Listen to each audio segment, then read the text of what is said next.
नमस्कार भाई साहब, नमस्कार। तो मनोज जी, आज हम एक चैनल चालू कर रहे हैं उन युवाओं के लिए जो गांव छोड़ के शहर की ओर जा रहे हैं। उठेंगे, लेकिन उनके लिए एक संदेश रहेगा कि बिना मेहनत के कभी तक तो ताज हासिल नहीं होता है और ढूंढ लेते हैं वो मंजिल को, क्योंकि जुगनू कभी किसी रोशनी का मोहताज। बहुत बहुत नमस्कार।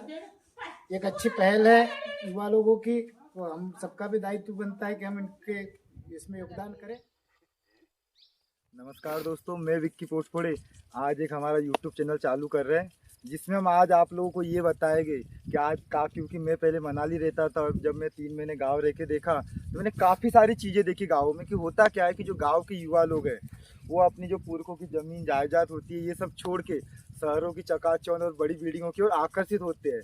तो उससे देखा जा रहा है कि क्या है कि आधे से ज़्यादा गाँव पूरा खाली होते जा रहा है। गाँव में जो पहले रौनक होती थी वो आज देखने को नहीं मिल रही है। इसी बीच हमारे गांव में ग्राम ठाणे 8वें ब्लॉक में एक किसान है जो युवा किसान है, जिन्होंने शहर की चकाचौंध और ऊंची इमारतों को ठुकरा के गांव में रह के अपना खेती करने का निर्णय किया है। और उन्हीं का आज हम इंटरव्यू लेने आए हैं। और मुझे लगता है कि जिनका आज हम इंटरव्यू लेने आए हैं उन्हें किसी इंट्रोडक्शन की ज़रूरत नहीं है। जहाँ तक मुझे पता है उन्हें हर गांव का बच्चा गांव ही छोड़ो आसपास के एरिया का बच्चा जानता है। तो मैं उन्हें बुलाना चाहूँगा जो हमारे युवा और उन्नत किसान है, किसान के साथ साथ एक बिजनेसमैन जिनका नाम है मनोज जी पाटंकर। नमस्कार भाई साहब। नमस्कार। तो मनोज जी, आज हम एक चैनल चालू कर रहे हैं उन युवाओं के लिए जो गांव छोड़ के शहर की ओर जा रहे हैं, जो गांव से पलायन किए जा रहे हैं, जो गांव खाली होते जा रहे हैं। तो उसी के रिलेटेड आज हम आपका इंटरव्यू लेने आए हैं कि आपने कैसे शहर की ज़िंदगी छोड़ के गाँव में जो अपना ये आलिशान जो साम्राज्य फैला है, तो उसी के बारे में कुछ सवाल पूछ के आए। और जो युवा गाँव छोड़ के जा रहे हैं उनके लिए आप एक प्रेरणादायक बनोगे। तो मेरा पहला सवाल यही है मनोज जी आपसे कि कैसे आपने अपनी पढ़ाई वगैरह कंप्लीट करने के बाद गांव में रहने का फैसला क्यों किया? जी, ग्रेजुएशन तो हुआ। ग्रेजुएशन होने के बाद हम भी शहर की चकाचौंध देखने चले गए शहर में काम किया, लेकिन कुछ सुकून नहीं मिला। फिर सोचा, मन में सवाल उठा कि चलो गांव चलते हैं, पूर्वजों की खेती है, खेती करेंगे। फिर कभी मन में सवाल आता था कि कहीं अपन असफल न हो जाए, क्योंकि पूर्वज खेती करते आ रहे थे, उनका कुछ हुआ नहीं तो हो सकता है अपना भी जैसा स्तर है वैसा ही रहे। उस स्तर से सोचा यार कि चलो, फिर मन में सवाल उठा कि चलो चलते ही है, खेती करते। तो फिर मन में दृढ़ निश्चय कर लिया कि जो होगा देखा जाएगा, खेती करने चलते हैं। तो जैसे कि आपने सोचा कि आपके पूर्वज भी खेती करते आ रहे थे बट कुछ तरक्की नहीं हुई, तो आपके मन में भी वो सवाल आए, तो क्या आपने उन चीज़ों को कैसे दूर किया? क्या कुछ हटके किया कि आपने, जो आपके पूर्वज भी खेती करते थे, आपके पिताजी भी खेती करते थे और आपने भी खेती करने का निर्णय किया, बट आपने जो तरक्की की है तो वो कैसे? चुनौतियाँ तो आई बहुत सी, पर चुनौतियों से लड़ने में मन में दृढ़ निश्चय था कि जो होगा देखा जाएगा। सिर्फ एक बात पर अटल रहे, जो भी होगा देखा जाएगा। तो खेती करते चले। पानी की समस्या थी, पानी नहीं था खेती में। पूर्वजों के पास सिर्फ कुआं खोदा हमने, कुआं खोदा, वो खाली चला गया। फिर मन बैठ गया कि यार ये छोड़ के चलते हैं शहर की ओर। फिर याद आया कि यार शहर में गए थे, शहर में सुकून है नहीं, तो यही करते। फिर यही हमारे गांव में एक छोटा तालाब है, वहाँ से पानी लाने का निर्णय किया। फिर वहाँ से पाइपलाइन ली, मोटर ली, पानी लाया और फिर फसल उगाना चालू किया। तो पाटंकर जी, जब आपने डैम से यहाँ तक पानी लाया तो उससे पहले भी कोई इस एरिया में पानी लाता था या पहले किसान हो जिन्होंने डैम से इतने दूर पानी लाया? कितने पाइप लगे आपको अराउंड डैम से यहाँ तक पानी लाने में? भाई साहब, हमको तो अराउंड में 350 400 पाइप कुछ लगे हैं डैम से यहाँ तक। तो ये जो जितना आपको दिख रहा है, जो खेत, जो गेहूँ से जो खेत दिख रहे हैं गेहूँ के, तो ये सभी आप ही ये है क्या कि और भी किसान जी, है यहाँ पर? ये किसान है दूसरे, लेकिन जो अभी फसल उगी है वो अपनी है, समझ लो। ये सारी आपकी ही है जी।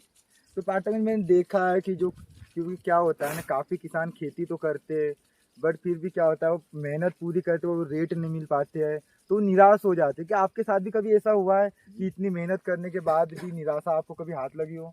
ये समस्या तो हर किसान के साथ आती है। वो फसल में मेहनत करता है, सब कुछ करता है, जी जान से ताकत लगाता है, लेकिन जब बेचने की बारी आती है तब वो निराश हो जाता है। तो इन सारी निराशाओं से भी हटके जब मैं गांव में पूछताछ कर रहा था आपके बारे में, मुझे गांव वालों ने बताया कि इसके अलावा आपका दूध उत्पादन का भी बिजनेस है, साथ में आपने वेटनरी डॉक्टर का भी कोर्स किया है। तो सारी चीज़ें आप एक साथ कैसे मैनेज कर लेते हो? जी, मैनेज तो हो नहीं पाता, लेकिन कोशिश रहती है कि सब कुछ मैनेज हो जाए। सुबह जल्दी उठना है, सुबह डेयरी का काम करना है, दूध निकालना है, जानवरों की देख रेख, चारा पानी सब कुछ करना है। उसके बाद खेती का काम करना है। वेटनरी का भी काम करना है, तो मैनेज तो नहीं हो पाता है, लेकिन कोशिश रहती है कि सब कुछ मैनेज हो जाए। चल रहा है बस। पाठक जी, आपने मुझे बताया था कि आप भी पहले शहर गए, वहाँ आपने जॉब वगैरह देखी, उसके बाद गांव आके खेती करने का फैसला किया। तो आपने जब स्टडी की होगी, आपके काफ़ी सारे दोस्त हैं जो गांव से निकलकर शहर की ओर बढ़े, उन्होंने वहाँ जॉब वगैरह स्टार्ट की। जब वो गांव आते हैं तो आपको कैसा लगता है कि क्या मुझे भी खेती छोड़ के शहर की ओर जाना चाहिए था, या गाँव में रुक के आपने सही फैसला लिया है? जी, मन में ये सवाल तो कभी नहीं आया अभी तक कि खेती छोड़कर शहर जाना था। शहर छोड़ा तो कुछ गलत किया। अभी अपनी खेती करते हैं, सुकून है, ना ही कोई बॉस है अपना, ना ही कोई कुछ। अपनी खेती है, अपनी खेती करते हैं, सुकून है। जिस बात से तो संतुष्ट है कि ऊपर वाले की दया से जो है ठीक है, कल को दे तो भी ठीक है, ना दे तो भी ठीक है। माँ बाप खुश है, अपन खुश है, उनकी तबीयत ठीक है, इससे ज़्यादा और कुछ नहीं चाहिए। तो और सर नौकरी करके भी सर ज़्यादा कुछ नहीं बदला जा सकता है, सिर्फ सब्जी बदली जा सकती है। शाम को आज भिंडी बनेगी तो कल गोभी बनेगी तो परसों टमाटर बनेगी, उससे ज़्यादा तो कुछ नहीं बदला जा सकता है। और बात रही सुकून की, तो सुकून गाँव में ही है। सुकून गाँव में ही है जी। तो क्या लगता है, जब से आपने खेती करना स्टार्ट किया है, आपको देख के आपके गांव के जो और भी युवा लोग हैं, लगता है कोई आपके पीछे आ रहा है जो शहर की जिंदगी छोड़ के गांव में ही खेती करने के लिए रुके हैं कुछ युवा, या शहर में ही जा रहे हैं?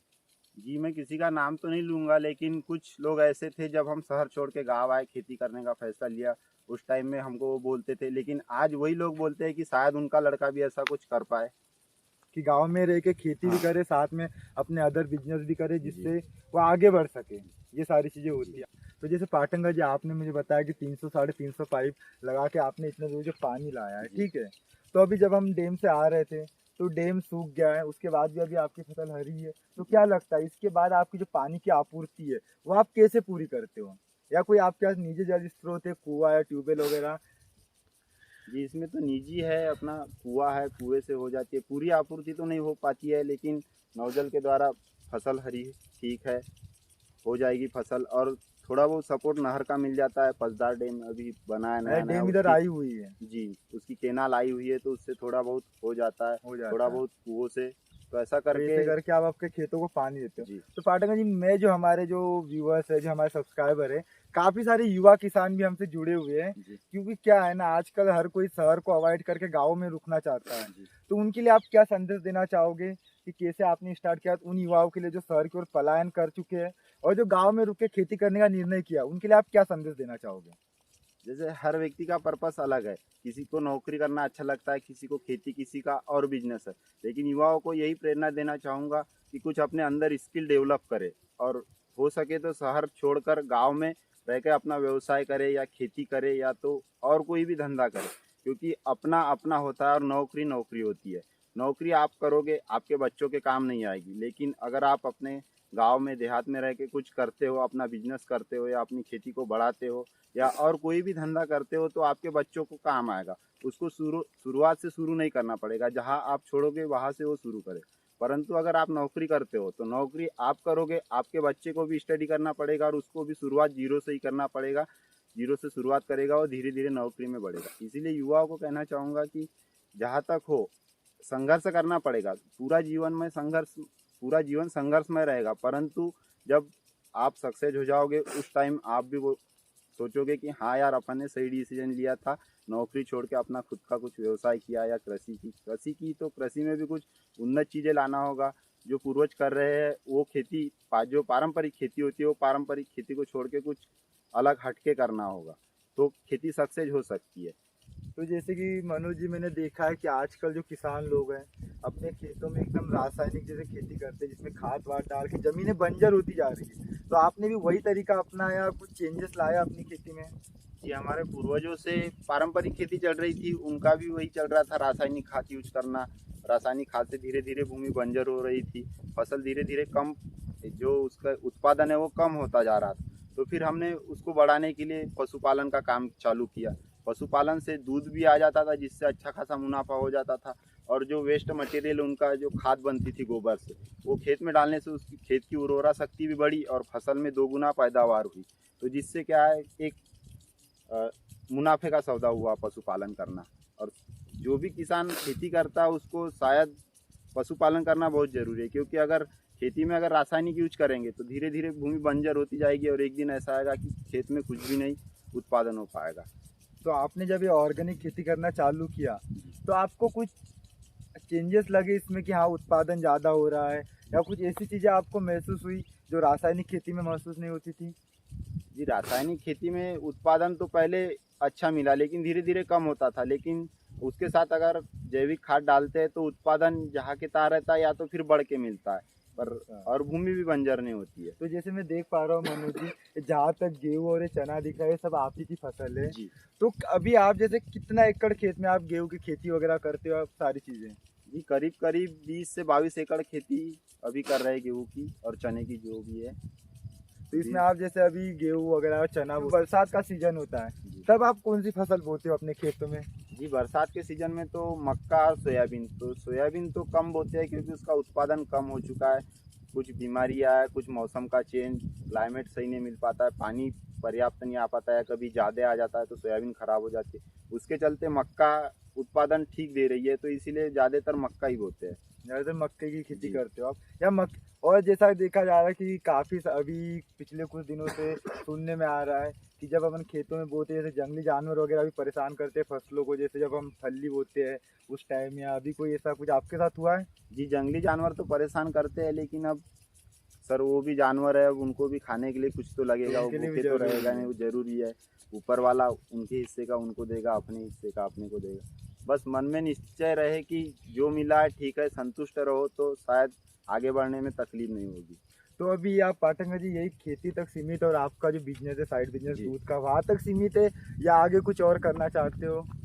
सर आगे तो भविष्य तो अपने को नहीं पता, लेकिन कोशिश करेंगे कि जहाँ तक हो और कुछ बड़ा है। खेती तो पारंपरिक चलते रहेगी, लेकिन बिजनेस में कुछ ना कुछ प्रोग्रेस करेंगे। अभी आगे और कुछ आपको जी। करना बाकी है? जी। ये जस्ट आपकी शुरुआत हुई अभी यहाँ से, इसके बाद आगे जो भी दिखेगा तो कोई नहीं। अभी तो ये हमारी पहली वीडियो है और आज से हमारा चैनल चालू कर रहे हैं हम लोग, जी। तो ये आपका पहला इंटरव्यू है। बट आगे अगर आप कुछ और तरक्की करते हो, हम फिर आएंगे आपसे मिलने, सेम आप ही के खेतों में आएंगे, आपका फिर इंटरव्यू लेंगे। फिर हमारे जो युवा भाई है शहर की ओर जा रहे हैं, जो अपनी खेती छोड़ के शहरों की चकाचौंध की ओर आकर्षित हो रहे हैं, तो मैं उन सभी से यही कहना चाहूँगा कि जो अपनी खेती, अपने पुरखों की जो विरासत है उसी को सहेज के रखे, और शहरों को छोड़ के अपने गाँव में कुछ ऐसा बिजनेस करे, जैसे पाटंगा जी ने बताया, खेती के साथ साथ कुछ ऐसी स्किल अपने अंदर लाए कि जिससे खेती तो आपकी होती रहे, साथ में आप दूसरा बिजनेस करें जिससे आप और तरक्की कर पाओ। जैसे पाटंगा जी ने अपना खेती के साथ साथ पशुपालन का इनका जो धंधा है, जिससे दूध की जो आय आती है, वो अलग बिजनेस है। साथ में वेटनरी डॉक्टर का कोर्स किया, तो जो आपने वेटनरी डॉक्टर का कोर्स किया तो गांव तक ही सीमित है या आप दूसरे गांव में भी जाते हो? नहीं, अदर गांव में भी जाते हैं, जैसे अपने आसपास का जो एरिया है, जहाँ भी अपने को जैसे कॉल आ जाए कि हाँ भाई पशु बीमार है, तो चले जाते हैं। समाज सेवा के हिसाब से आप वहाँ भी जाते हो, और जो भी पशु वगैरह बीमार होते हैं आप उनका इलाज वगैरह करते हो।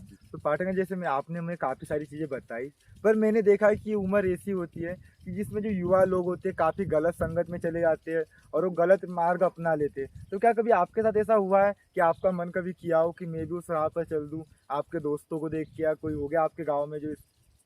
जी, ऐसा तो मन में विचार नहीं आया, क्योंकि जिम्मेदारी इतनी थी कि जिम्मेदारियों के तले दब चुके थे, तो कहीं कुछ सोचने का मौका ही नहीं मिला। सुबह उठते थे, सुबह से काम, शाम को सोने तक काम, तो इस बीच में क्या समय नहीं मिल पाया। और अगर खाली समय रहे तो वो कहते हैं ना कि खाली दिमाग शैतान का घर होता है, हाँ। तो वैसी परिस्थिति अपने साथ नहीं आई कि भई अपन किधर कहीं और दिमाग लड़ाया जाए। बहुत बहुत धन्यवाद पाठक जी आपका, जैसे आपने हमारे युवाओं को संदेश दिया, और मैं आशा करता हूँ कि आपका ये संदेश हमारे जो आसपास के ग्रामीण युवाओं तक पहुँचे, और वो आपसे कुछ इंस्पायर होकर गांव में रुक के शहर की ओर पलायन ना करे, और गांव में रुक के अपनी जो पारंपरिक, जो अपने बुजुर्गों की विरासत है उसे संभाल के आगे बढ़ाए, और साथ ही साथ अपना कुछ अलग जो स्किल्स होती है अंदर उसे डेवलप करे, और यही कुछ अपना बिजनेस सेटअप करे, ताकि जो हमारे गाँव है वो भी कुछ तरक्की करे और जो युवा शहर की ओर पलायन ना कर सके। आपका बहुत बहुत धन्यवाद पाटंगा जी। धन्यवाद भाई साहब आपका भी, जो आपने हमें इस काबिल समझा। नहीं पाटंगा, होता क्या है ना कि हमारा जो यूट्यूब चैनल है बेसिकली इसी पर्पज़ से हमने ओपन किया है कि जो युवा शहर की ओर पलायन कर रहे हैं, तो उन्हीं के लिए हम एक संदेश देना चाहते हैं। तो आप हमारे पहले व्यूअर्स जो हमें इंटरव्यू दे रहे हो, और आपका संदेश हमारे युवाओं तक पहुंचेगा। इसके बाद हमारे चैनल पे ऐसा नहीं कि आपका ही, काफ़ी सारे ऐसे युवा है हमारे आसपास के एरिया में जिन्होंने शहर की ज़िंदगी ठुकरा के गांव में रह के कुछ बिजनेस करने का निश्चय किया है, और अपनी गांव के जो पुरखों की अमानत है, विरासत है, उन्हें आगे बढ़ाते जा रहे हैं। क्योंकि जो भारत देश की पहचान है वो गाँव से ही होती है, क्योंकि भारत एक कृषि प्रधान देश है। अगर जैसा कि हमने देखा है काफ़ी युवा शहर जा रहे हैं, अगर पूरे युवा गांव छोड़ के शहर की ओर अग्रसर हो जाएंगे तो गांव में रहना कौन चाहेगा। तो हम यही संदेश देना चाहते हैं कि युवा जितना हो सके गांव में ही रुके। हाँ, भले आप एजुकेशन पर्पस से बाहर जाओ, एजुकेशन शिक्षा आप बाहर से लेके आओ और उस एजुकेशन से आप अपने गांव को ही डेवलप करो ताकि गांव भी तरक्की करे और शहर के लोग आपके गांव देखने आए कि गांव कैसे। और इसी के साथ मैं अपनी वीडियो को यही विराम देता हूँ और आज के जो हमारे कैमरामैन है आयुष पाटंकर के साथ आज हम आए थे मनोज जी का इंटरव्यू। धन्यवाद दोस्तों।